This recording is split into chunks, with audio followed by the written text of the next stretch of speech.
Sa ating pag-start po, tayo po ay magbuklat ng ating Biblia once again sa John chapter 4, verse 23 hanggang sa 24. 22 hanggang sa 24. John chapter 4, verse 22 hanggang sa 24. At para sa mga wala dito nung mga nakaraan, ay nire-review po natin ngayon ang ating distinctives. Ang ating distinctives sa local church. At ang purpose po dito ay upang magabayan ang Davao, ang Iligan, ang Cebu, iba pang mga sumusubaybay sa ating mga gawain dito. So, we want to inform everyone about our distinctives here at Herald of Grace Covenant Bible Church. At itong mga distinctives na ito po ang nagdi-describe sa ating iglesia. At ito pa rin ang ating ina-aspire palagi na mas lumago pa tayo sa mga distinctives na ito. At hindi lang naman ang ating church ang nag-adopt ng distinctives na ito, hindi lahat ng mga nakakaunawa patungkol sa thorough biblical reformation. John chapter 4 verse 22 hanggang sa 24, ang sabi dito, sinasamba ninyo ang hindi ninyo nakikilala, sinasamba namin ang nakikilala namin, sapagkat ang kaligtasan ay mula sa mga Hudyo. Subalit dumarating ang oras at ngayon na nga, nasasambahin ng mga tunay na sumasamba ang Ama sa Espiritu at katotohanan, sapagkat hinahanap ng Ama ang gayong mga sumasamba sa Kanya. Ang Diyos ay Espiritu at ang mga sumasamba sa Kanya ay kailangang sumamba sa Espiritu at katotohanan. Ang unang distinctive na ating pinag-aralan nung nakaraan is Christ-centered. We are a Christ-centered church, but we continue to aspire to be more Christ-centered. And then, pangalawang distinctive is sound doctrine. We uphold sound doctrine and sound teaching. At para sa mga gustong humabol, ay maaaring i-review ang ating mga naunang pinublish na sermon sa messages na yun or sa mga distinctives na yun. Christ-centered and sound doctrine. At ang pangatlong distinctive, at inumpisahan po natin ito last Wednesday, ang biblical worship. Biblical worship. And nagkaroon tayo ng introductory lesson last Wednesday. And I refer you to our published material sa YouTube channel po natin on biblical worship or regulative principle of worship introduction or part 1. Ngayon po ay aralin po natin properly kung ano ba talaga ang regulative principle of worship. Sa pag-aaral natin sa biblical worship, ay tatlong general heading po ang ating sinusunod. Una, regulative principle of worship. Pangalawa, regulative principle in practice. And pangatlo, the regulative principle in devotion. Ulitin po natin. Una, the regulative principle of worship. At ito po ang ating tatalakayin ngayong gabi. Pangalawa, the regulative principle in practice. And pangatlo, the regulative principle in devotion. So kung matapos natin ang unang bahagi ngayong gabing ito, the introductory lesson that we had last Wednesday, and then ang second and third heading next week, Lord be willing, that makes it 3 lectures, all in all, patungkol sa biblical worship. Hindi natin hinahabaan sapagkat we want to become friendly to those who are still new to thorough biblical reformation. And nag-a-adjust pa rin ang marami patungkol sa biblical sermons na wala pong entertainment, wala pong mga jokes. Kung meron man, incidental lang po yun, pero hindi po yun sinasadya. Dahil ang ating sinusulong po talaga is seriousness in proclaiming the Word of God. So, manalangin po muna tayo. Hilingin po natin ang tulong ng ating Panginoon. O aming Diyos, marami pong mga churches ang nahahati dahil sa regulative principle of worship. Kaya alam po namin na sa aming pag-aaral ngayong gabi, ipinapasok namin ang pinakasensitibong topic pagdating sa biblical worship. Pero kailangan po namin itong harapin at naway gamitin ninyo ito, lalong-lalo na sa mga gawain na nag-uumpisa pa lang sa Biblical Reformation. Tulungan ninyo kami na ma-appreciate namin ito at ipamuhay namin ito palagi, ang regulative principle of worship. Dahil this is something that is non-negotiable sa inyong iglesia na itinanim dito sa Cavite. Salamat po, Diyos. In Jesus' name we pray. Amen.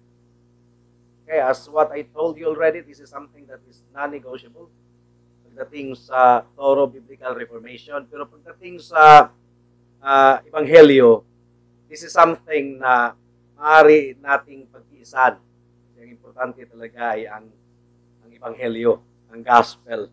So, nag-extend po tayo ng charity.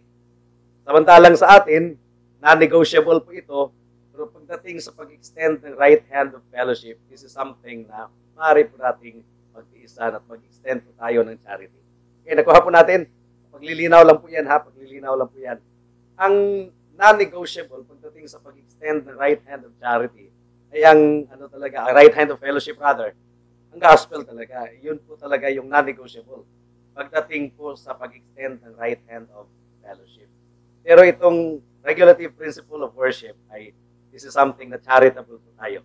Nag-extend tayo ng right hand of fellowship kahit sa mga grupo na hindi nag-observe ng regulative principle of worship. They are still our brothers and sisters in the Lord kahit pa ay hindi sila nagsasubscribe ng regulative principle of worship. So, linawin lang po natin yan. By biblical worship. Ano bang ibig sabihin ng biblical worship, mga kapatid, mga kaibigan? Anong ibig sabihin pag sinasabi nating worship na naaayon sa Biblia at katanggap-tanggap sa Diyos? Ang ibig pong sabihin natin pag ginagamit natin yung phrase na biblical worship is that ang Biblia po ang standard sa ating pagsasaayos ng ating pagsamba. The Bible is the standard for ordering our worship. Yun ang ibig sabihin ng biblical worship.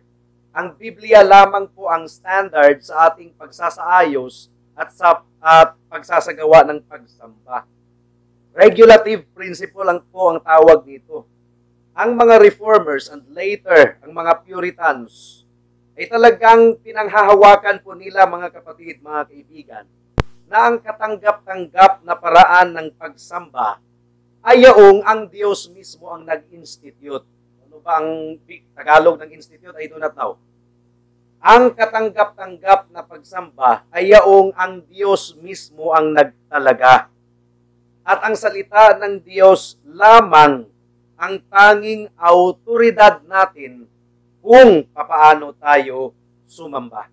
Ang salita ng Diyos lamang ang autoridad natin, ang pakikinggan natin kung papaano tayo sumamba. Lahat po ng pagsamba ay kinakailangang mag-conform. Anong Tagalog ng conform? Umayon sa malinaw na turo ng kasulatan. Bale, ang Diyos mismo ang nagtalaga ng mga parameters, ng mga bakod. Ang Diyos mismo ang nagtalaga ng mga bakod kung ano ang pinahihintulutan sa pagsamba. Hindi po ang tao ang nagtatalaga ng mga bakod, ng parameter. Ang Diyos lamang ang nagtatalaga ng parameter kung ano po yung pinapayagan sa pagsamba at ano yung hindi pinapayagan.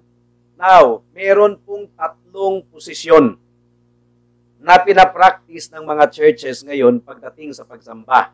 Ano-ano ba itong mga 3 posisyon na ito? Una, no position. Yun ang pinakaunang posisyon. Basically, no position. Hindi nga nila pinoproblema yung question kung paano tayo sumamba. I mean, they do not even consider that question. Sa ating kapanahunan ngayon na hyper self-centered and then casual culture sa ating kapanahunan ngayon, marami pong nag-iisip na pwede naman silang sumamba sa Panginoon sa anumang kanilang field na gawin. I can worship God through nature. I can worship God through music. So kung anong yung feel na gagawin ko, as long as inaalay ko yun sa Panginoon, whatever I feel at that moment, that is worship to me. So, the standard is the self. The self is the standard. Gumagamit din sila ng modern music, upbeat, at ang preaching po ay ini-evaluate nila primarily whether or not entertaining ang preaching na yun. So, no position at all. They do not even consider the question, how are we going to worship God? They worship God according to how they feel is good at that moment. So, no position. Pangalawang posisyon po ay medyo mas thoughtful po itong pangalawang posisyon. Ayaw nilang gawin ang anumang bagay na unbiblical. So, sa pangalawang posisyon, ayaw nilang gawin ang anumang bagay na unbiblical. So, anything ay maaaring idagdag sa worship as long as hindi pinagbabawal ng Diyos.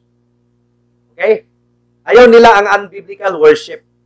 Kaya, gagawin nila ang kahit anumang bagay na idagdag nila sa worship as long as hindi pinagbabawal ng Diyos. At dahil ang drama, at ang dance, at ang puppet show ay hindi naman pinagbabawal ng Diyos, pwedeng gawin. So, normative ang tawag noon. Normative position. Normative principle of worship. Ayaw nilang gumawa ng unbiblical. Ayaw nilang mag-include sa worship ng unbiblical. Like, for example, immoral na mga bagay, ayaw nilang idagdag yun. As long as hindi naman siya pinagbabawal ng Bible, pwedeng gawin. So, ang drama naman ay hindi pinagbabawal ng Bible daw. Dance, mga puppet show, mga concert, hindi naman pinagbabawal ng Bible. Therefore, it is permitted. So, that's normative. Ang pangatlong posisyon, ito yung pinanghahawakan po natin. Nauunawaan ng pangatlong posisyon na hindi po tao ang magdidetermine kung paano sambahin ang Diyos. Ang Diyos po ang nagdetermine kung paano siya sambahin. Siya po ang nagdetermine, siya po ang nagpapasya. Pahihintulutan lamang natin ang elemento na idadagdag natin sa ating worship o isasama natin sa ating worship kung malinaw itong ipinag-uutos ng Diyos. Ang tawag po nito ay regulative principle. So ano yung unang posisyon? No position at all. Not even an issue. They don't even bother. Whatever they feel at that moment, that is how they worship God. Pangalawa is more sensible. More sensible yung pangalawa. They don't want to do something that is unbiblical, but anything that is not forbidden, pwedeng gawin. Pwede kong gawin yung drama, puppet, anumang mga show, theater, hindi naman ipinagbabawal, so pwedeng gawin. Normative po yun. Pero sa pangatlong posisyon, at yun po ang ating pinanghahawakan, ang Diyos po ang nagpapasya kung paano siyang sambahin. Huwag po tayong mag-assume. Ang pagsamba ay para sa Diyos, hindi po para sa tao. So ang Diyos po ang nagpapasya kung paano siya sambahin. Kaya, hindi tayo magdadagdag ng anumang elemento na hindi hayag na ipinag-uutos ng Diyos. We must only permit those elements which God has specifically commanded. Regulative principle. At ang regulative principle po ay consistent po yan sa principle of sola scriptura na inarticulate po ng mga reformers. So para sa mga kapatiran po natin na pinuksan na ng Panginoon patungkol sa doctrines of grace, 5 points of the doctrines of grace, pinuksan na ng Panginoon sa 5 solas of the Reformation, praise be unto God. Isa sa mga 5 solas ay ang sola scriptura. Pero nandyan pa kayo sa grupo na ang posisyon po ninyo ay normative. Nawa po ay makita ninyo na ang regulative principle of worship ay consistent po siya sa sola scriptura principle. Ang normative principle of worship, yung iniisip ninyo ngayon mga kapatid, na as long as hindi pinagbabawal, pwedeng gawin, hindi po yan consistent sa sola scriptura. Kasi nagdadagdag kayo ng hindi hayag na ipinag-uutos ng Bible. Drama, mga puppet show, kung ano-anong mga theater, kung ano-anong mga nilalagay dyan, hindi yan consistent sa sola scriptura principle. Kasi dinadagdagan ninyo ang Bible eh. Kasi ang Biblia, malinaw naman na nag-prescribe sa atin kung paano natin sambahin ang Diyos. Ito, doon po tayo mag-stick. Doon po tayo manatili. So, actually, hindi lang siya consistent sa sola scriptura ang regulative principle of worship. Application talaga siya sa sola scriptura. Isa siya sa mga applications ng sola scriptura. Kasi ang sola scriptura naman ay sa lahat ng bagay. Marriage, guided by the scriptures. Resolving conflict in the church, guided by the scriptures. Ecclesiology, guided by the scriptures. So, ang sola scriptura ay sa lahat ng bagay. Ang regulative principle of worship, hindi lang siya consistent sa sola scriptura, kundi application din siya ng sola scriptura. Ang tunay na Reformed Church, and this is very critical. Now, I'm not saying na peke na Reformed Church yung mga reforming. Natutuwa tayo dahil reforming, di ba? Pero naniniwala po ako na ganap talaga ang ating pagiging reformed kung tayo ay nag-a-apply, nagpa-practice ng regulative principle of worship. Kasi ang self, ang pinaka-number one idol na pampalit sa adoration natin sa Panginoon. Ang self, ang number one na idol. So, how I feel to see. Diba? Gusto ko ng theater, gusto ko ng drama, hindi naman bawal sa salita ng Diyos, so pwedeng gawin. So, it's all about how I feel. It's still all about my preference. Pero pagdating kasi sa regulative principle of worship, kinakalimutan kasi natin ang ating sariling preference. Initsapwera natin ang ating preference. We stick to the specific prescription of the Bible, the Word of God. So, masasabi ko talaga, and firmly, pwede niyong gamitin yung salitang dogmatically, pero I use the word firmly. Masasabi ko talaga firmly, na ang church na nag-o-observe ng regulative principle of worship, ay talagang masasabi natin na more or less ganap na ang kanilang pagiging Reformed Church. Ganap na. Granting na okay sila sa defined and definite membership. Granting na okay sila sa Christ-centeredness, sa sound doctrine. Granting na okay sila sa ecclesiology. Granting na na-observe na nila ang ngayon. Ang worship kasi napaka-sensitibo kasi nito. Kasi sumisingit ang sarili. Sumisingit ang sariling preference. Sumisingit pa rin Humihirit pa rin yung yung gusto ko. Now, kahit regulative principle of worship na tayo, pa rin, ingat pa rin tayo. Kasi, ang puso po natin ay mandaraya. Puso po natin ay mandaraya. Nire-regulate po natin actually yung mga contemporary songs kahit reformed yung lyrics. Nire-regulate po natin. Nire-regulate natin yung style ng music. Kasi nga, ang puso talaga ay mandaraya. Kaya andun na tayo nakikinig sa music. Kaya nung song na Yet Not I, ano ba yan? But Christ in Me, naghanap talaga tayo ng tugtog na straightforward congregational singing. Wala na yung marami pang mga adlib-adlib. Kasi mandaraya kasi yung mandaraya talaga ang mga tugtog. Mandaraya. Kaya andun na tayo makikinig sa Napatunayan ko yan. Anak ng isang Christian sa Cebu, kasamahan nating church, na kumanta ng sa kabukiran. Sa kabukiran, layo ang kasakit. Kumanta ng sa kabukiran. Tapos, dalawang magkakapatid, nanood, bebop champion, napaiyak sila, napaluha sila sa kabukiran. Ano bang nakakaiyak nung sa kabukiran? Ang message lang na manood, sa kabukiran, walang kalungkutan. Kasi nga, ang himig, napaka-deceptive kasi. Kaya nga i-regulate talaga natin yung sa church nila Pastor Al Martin. Merong isang pianista na hindi talaga makakompromise sa kaniyang musical style. Kasi, biruin mo naman, graduate ng London Music Conservatory. So, siya yung pinagpiano. Ang mga congregation kasi kahit hymnal lang yung piano. Dinadagdagan kasi ng mga elemento kasi yun na talaga hindi niya makompromise dinadagdagan ng elemento na parang na lumutang sa alapaap yung congregation. Pinakiusapan siya na huwag yun kasi deceptive talaga yung music, baka ando na sa ganda ng pagtugtog ng piano at wala na doon sa himno na kinakanta. Hindi talaga niya makompromise because that's her training. Kaya siya na mismo ang nagsabing iba na lang mag-piano. Kasi that is something na nandoon na talaga sa kaniyang sa kaniyang style ng pagtugtog.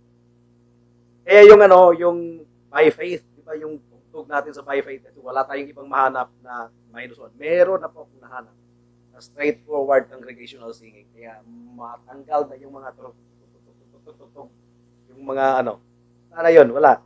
Kahit noong yung in Christ alone ba yun? Ano ba yung kinanta natin? Yung tatanggalin natin yung mga elemento na nakakaagaw pansin. Kailangan i-regulate pa rin yan. Saka kung mag-introduce tayo ng contemporary, hindi talaga pwedeng tatlong contemporary songs isang classic. Pa rin? Regulate pa rin.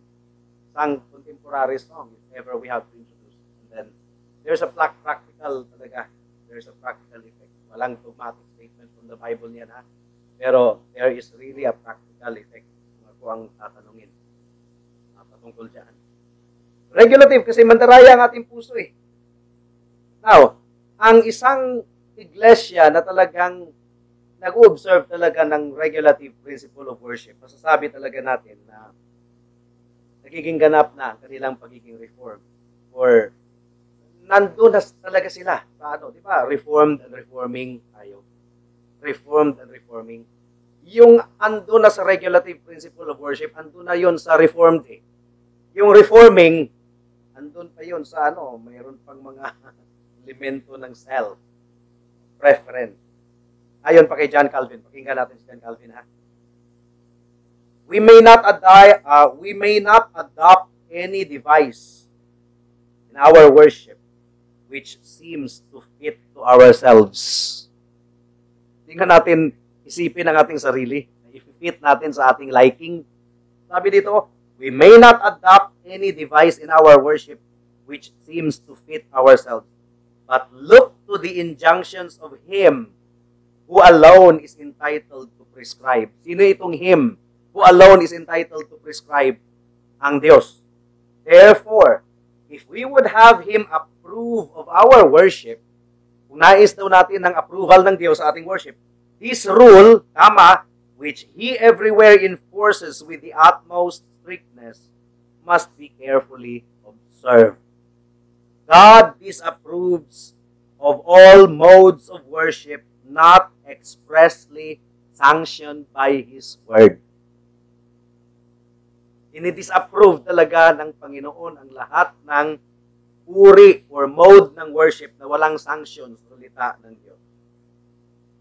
Ang simplicity ng worship style ng marami sa mga evangelical traditions, Reformed, particularly the Baptist and the Presbyterian, resulta po yan ng application ng regulative principle of worship.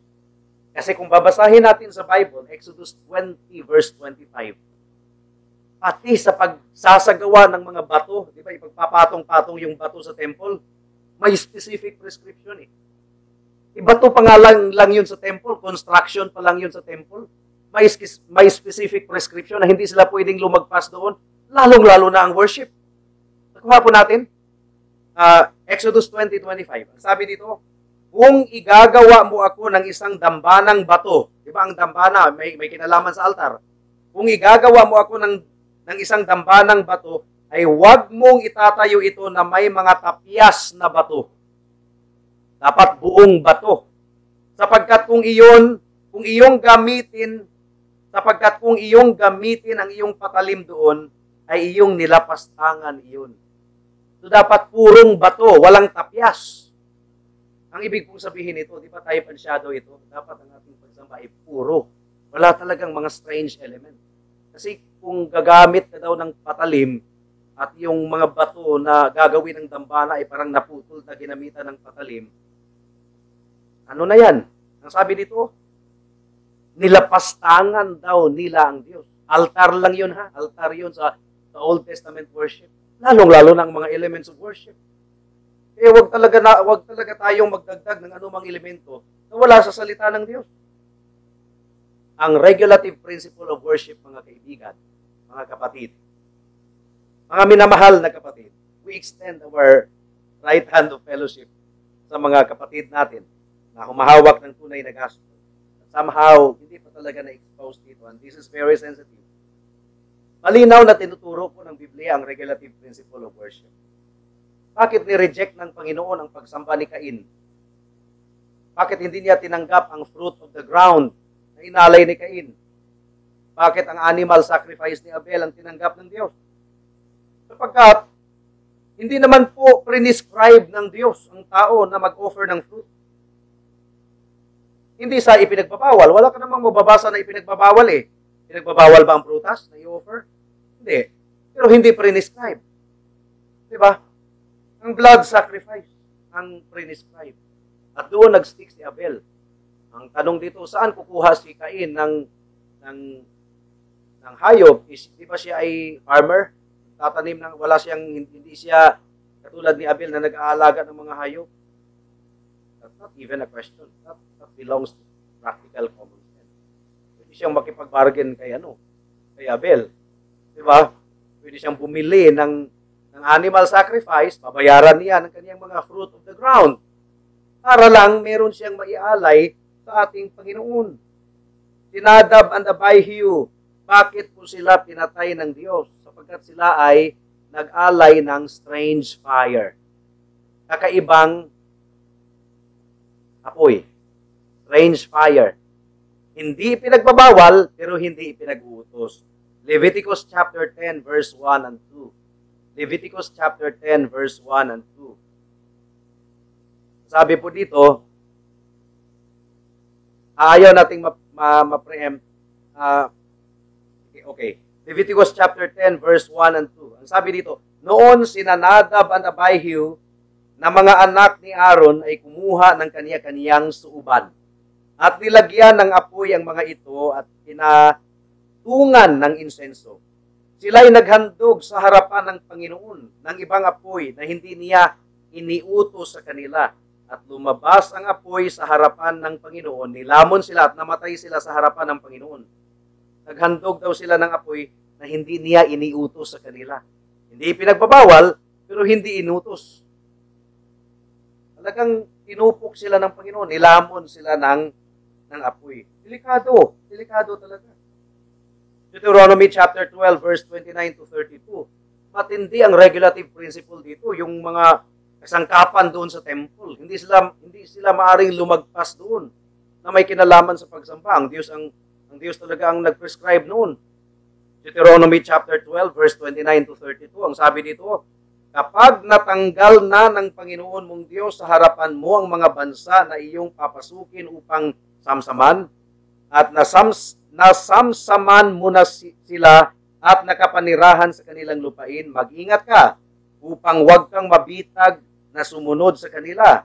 Pagkatapos na sila'y mapuksa sa harapan mo, huwag kang mag-usisa ng tungkol sa kanilang mga Diyos, na magsabi, paanong naglingkod ang mga bansang ito sa kanilang mga Diyos?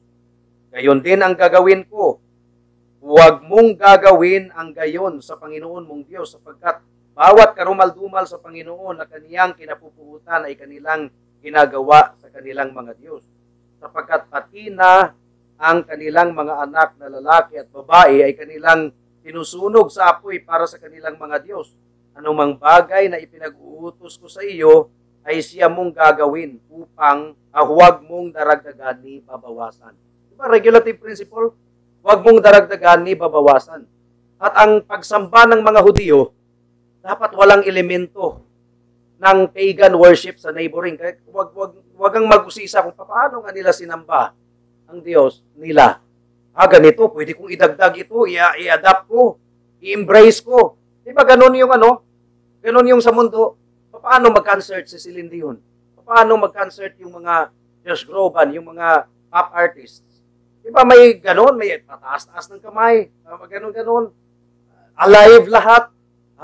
Pwedeng idagdag natin ito sa pagsamba, sa elemento sa worship. So, kung titingnan mo ang concert ng mga pop artists at saka ang praise and worship sa church, walang pinagkaiba. Ganon-ganon din. Ganon-ganon din. Wala talagang pinagkaiba. Huwag daw tayong mag-usisa. So, merong distinctive ang worship ni Yahweh. Ang worship ng Panginoon. Huwag daw talaga tayong gumaya sa paraan ng mundo. Huwag daw nating dagdagan ni bawasan. So, regulative. At ang first 4 of the 10 commandments ay nagdi-describe sa lahat ng aspeto ng pagsamba. Unang utos, you shall not have any other gods before me. So, ang Diyos lamang ang ating sasambahin at ipinagbabawal ang pagsamba sa ibang mga Diyos-Diyosan. Pangalawa, kahit tunay na Diyos ang sinasamba mo, huwag mo siyang sambahin sa pamamagitan ng imahe. Kahit tunay na Diyos ang sinasamba mo, huwag mo siyang sambahin sa pamamagitan ng imahe. We are not allowed to worship according to our imagination. That's why make not for yourselves, do not make for yourselves any graven image. Pangatlo, pagsamba pa rin ito. Ang pangalan ng Diyos ay huwag mong gamitin sa walang kabuluhan. Huwag mong banggitin ang pangalan ng Diyos irreverently. Irreverently. In other words, God shall be worshipped with holy reverence. Ako, kung si Mayor Barsaga o si President Marcos ang bibisita sa iyo, guest of honor siya, ang paraan mo ba sa pagkakamay sa kanya at pag-entertain sa kanya, pagkakausap sa kanya, sumasayaw-sayaw? Yo, Mayor, yo, President BBM. Yun ba ang paraan mo? Di ba? Formal reverence. Hindi ko ma-imagine kung anong reverence meron ang parang nagdi-disco. Kung reverence, far from reverence ang parang nagdi-disco. Nagwawala. Kung si President Marcos nga, hindi natin ginaganyanan. Formal tayo, we dress up properly, ang Diyos pa kaya. Regulative pa rin. Regulative pa rin. God's name is the expression of His divine being. Kaya, igalang natin ang pangalan ng Diyos. Pang-apat na utos na may kinalaman pa rin sa worship, regulative. Set apart one day for the worship of God. Kaya kung i-reject po natin ang regulative principle, ay sinasabi natin na ang ating puso at ang ating imagination ang nagdi-decide kung paano sambahin ang Diyos. Hindi po dapat ang ating puso at ang ating imagination ang nagdi-decide kung paano sambahin ang Diyos. Ang Diyos ang magdi-decide kung paano siya sambahin. Hindi yung feel mo, hindi yung gusto mo, kundi ang gusto ng ating Panginoon. Mag-ingat tayo kasi ang Jeremiah chapter 17 verse 9 malinaw na nagsasabi na ang Diyos ay ang puso ng tao ay mandaraya. Ang puso ay mandaraya kaysa lahat ng bagay at lubhang napakasama. Sinong makakaunawa nito? Ang puso po ng tao ay prone to idolatry. Prone to idolatry ang puso ng tao. Kaya nga siguro nare-regulate tayo sa mga songs na hindi talaga pumupukaw, hindi naglalaro, hindi nangingiliti ng emotion yung mga music style na hindi nangingiliti ng emotion. I don't think nangingiliti ng emotion ng na na na na na na na na na na na na na na na na na na. Hindi yan nangingiliti ng emotion. Pero pagdating sa mga tugtog na talagang nangingiliti ng emotion, mag-ingat talaga tayo. Ingat talaga tayo sa mga tugtog na nangingiliti ng emotion. Mag-ingat. Kasi ang puso ng tao ay prone to idolatry. Prone to idolatry. There is no such thing as Christian music. There is such thing as Christian lyrics, Christian song. But music must be handled with care. Kasi ang puso ng tao ay mandaraya.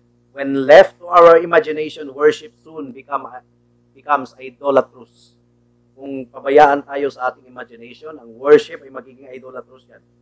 Ang problema ng modern worship, ito ito po ay nadodominate ng mga ideas and imaginations of men. I think na mai-incorporate nila ang music at ang method ng modern culture sa church worship at tatawagin nila itong worship. Contemporary worship has even crept into many so-called reformed churches. Kaya mag-ingat tayo. Mag-ingat po tayo. Ayon pa kay Joe Morecraft, Morecraft, Joe, J-O-E, then Morecraft, more. Then Craft, Morecraft. Sabi ni Joe Morecraft, human beings neither have the right nor the competence to dictate to a sovereign God how He ought to be worshipped. Nakakahiya, nakakatakot, no? Nakakatakot. Wala talagang tayong karapatan na diktahan ng Diyos kung paano siya sambahin. Oh, human beings neither have the right nor the competence to dictate to a sovereign God how He ought to be worshipped. Why not? Because of our creaturehood and our sinfulness. We are totally unqualified to determine how God is to be worshipped or to have any say or to make any suggestions in the matter. We are simply to find out what God wants and then do it. Only God has the prerogative to determine how He is to be worshipped and served by His creatures. It is the height of arrogance. Si Lloyd Jones pa, arrogance. Yun ang kanya actor. It is the height of arrogance, superstition, and idolatry to think we have any prerogative to determine how God is to be worshipped. Kaya siguro ang arko ay emphasize kasi that's how Lloyd Jones preaches and I always listen to Lloyd Jones. So, na-influence. Last sentence. How dare the clay dictate or suggest anything to the potter?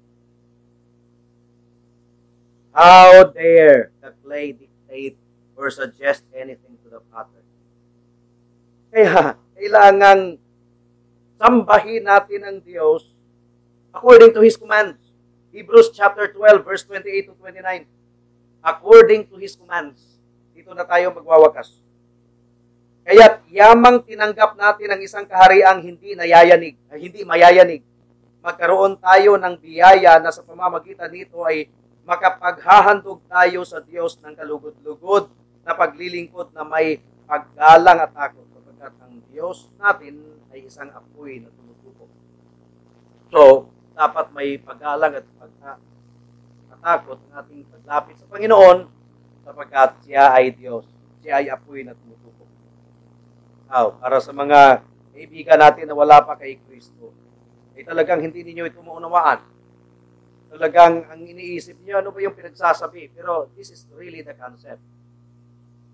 Ang Diyos ay soberano sa lahat. Kahit sinasabi mo pang tunay na Diyos yung sinasamba mo, pero ang paraan ng pagsamba mo sa Diyos ay hindi naaayon sa kaniyang ipinag-uutos, hindi pa rin katanggap-tanggap ang pagsamba mo, kaibigan. Malinaw na sinasabi ng Biblia na hindi natin sasambahin ang Diyos sa pamamagitan ng inukit na larawan. Kahit sasabihin mong Diyos yung sinasamba mo, pero yung paraan ay sa pamamagitan ng inukit na larawan, na malinaw na sinasabi ng Isaiah chapter 40, verse 18 hanggang sa 25, na wala pong hugis na maaari nating isimbolize sa Diyos. You are actively rebelling against God. You are sincere but sincerely wrong. Now, ilapag mo yung sandata ng paghihimagsik mo laban sa Diyos. Come to God on His own terms. Paano ka makalapit sa Panginoon on His own terms? Dapat yung kasalanan mo ay nahugasan. Hindi ka rin mahuhugasan sa kasalanan mo sa pamamagitan ng pagpinitensya mo, sa pamamagitan ng kung ano-anong mga effort in order to cleanse yourself. Ang kabutihan mo ay maruming basahan lamang sa harapan ng Diyos. Kaya kung lalapit ka sa Panginoon with your credential na iniisip mong magpakabait ka, kasuklam-suklam ka sa harapan ng Diyos. Kaya ang kasalanan mo, upang yan ay matakpan at matabunan at ikaw ay ituturing na banal sa harapan ng Diyos, kailangang ilagak mo yan sa ating Panginoong Jesucristo. Wala kang katuwiran, wala kang righteousness. You need the righteousness of Christ. He obeyed the law of God perfectly. ikaw, hindi ka talaga nakasunod sa batas ng Diyos perfectly, you are not acceptable before God sapagkat ikaw ay rebelde. But Jesus Christ obeyed the law of God perfectly. Doon ka magtiwala sa perfect righteousness of Christ. And then ang justice ng Panginoon ay kailangang mabayaran. Ang kabayaran ng kasalanan ay kamatayan. Without the shedding of blood, there is no forgiveness of sin. Penitensya, yung pagpapasakit mo sa sarili mo. Sinasaktan mo ang sarili mo or anumang bloodless na sacrifice. Tulad ng hostia na bloodless sacrifice when the Bible says without the shedding of blood, there is no forgiveness of sin. Wala yan. Suklam-suklam yan sa harapan ng Diyos. But Jesus Christ offered His blood. He died the death of a criminal, the righteous for the unrighteous, the just for the unjust. Upang kung ikaw ay magtiwala kay Kristo, ikaw ay ipapawalang sala at ikaw ay maligtas. Kaya lumapit ka kay Kristo ngayon, kaibigan, at ikaw ay maligtas. Huwag kang mag-assume, huwag kang mag-invento ng paraan kung paano ka magiging katanggap-tanggap sa Diyos. Hindi sa pamamagitan ng penitensya mo or mga ritual mo. Huwag kang mag-invent ng paraan. Come to God through Jesus Christ, through the merit of Christ. That is the way of God. That is the term of God. Obey it. Sasabihin mong, yun lang, simple lang, magtiwala lang ako sa dugo at katuwiran ni Kristo, ligtas na ako, yes. Huwag mo nang dagdagan. Huwag mo nang dagdagan. Pagsaka. Any addition to the finished work of Christ ay kasuklam-suklam sa harapan ng Diyos. Iniinsulto mo ang Panginoon. Sapat na ang katuwiran ni Kristo, sapat na ang kanyang dugo para ikaw ay magiging katanggap-tanggap sa Diyos. Magtiwala ka kay Kristo. Baka bukas ay huli ng lahat. Ayun na. Tayo po ay manalangin. O aming Panginoon, salamat sa mensahe ninyo sa gabing ito. Nawa ay gamitin ninyo ito, hindi lang para sa kaligtasan ng mga wala pa kay Kristo, kundi upang matulungan ang mga reforming ministries na binuksan na ninyo ang kanilang mga mata patungkol sa doctrines of grace, patungkol sa essential doctrines of Christianity. But somehow, this is still the sensitive area na hindi pa nila nalagpasan. Natulungan ninyo ang aming mga kapatid o Diyos. In Jesus' name we pray. Amen.